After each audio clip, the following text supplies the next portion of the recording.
একবার রাসূল সাল্লাল্লাহু আলাইহি সাল্লামের কাছে দূর দূরান্ত থেকে মানুষজন আসতো এবং নানান ধরনের মূল্যবান উপহার সামগ্রী পেশ করত।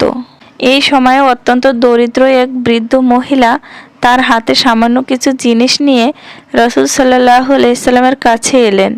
তার উপহার ছিল কেবল কয়েকটি সামান্য শুকনো খেজুর। বৃদ্ধ মহিলাটি সংকোচের সাথে বললেন, হে আল্লাহর রাসূল, আমি খুব দরিদ্র, আমার কাছে এর চেয়ে মূল্যবান কিছু নেই।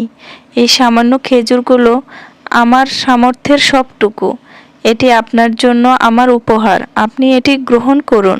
উপস্থিত অন্যান্য সাহাবীরা অনেকেই এই সামান্য উপহার দেখে হয়তো মনে মনে হেসেছিলেন, কিন্তু রাসূলুল্লাহ সাল্লাল্লাহু আলাইহি ওয়াসাল্লাম সেই বৃদ্ধার আন্তরিকতা ও ভালোবাসা দেখতে পেলেন। নবীজি সাল্লাল্লাহু আলাইহি ওয়াসাল্লাম অত্যন্ত হাসি মুখে, বিনয়ের সাথে এবং কৃতজ্ঞ চিত্তে সেই শুকনো খেজুরগুলো গ্রহণ করলেন।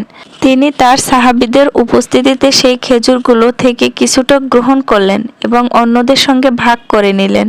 পরে তিনি বললেন, দান বা উপহারের মূল্য তার পরিমাণের উপর নির্ভর করে না, বরং তা নির্ভর করে সেই আন্তরিকতা ও ভালোবাসার উপর যা দিয়ে এটি দেওয়া হয়েছে। আল্লাহ সেই দানের প্রতিদান দেন যা মন থেকে আসে। এই ঘটনাটি বৃদ্ধ মহিলাটির মনে শান্তি ও আনন্দ এনেছিল এবং সাহাবীদের শিখিয়েছিল যে দান করার সময় ধনী গরিবের পার্থক্য করা উচিত নয়।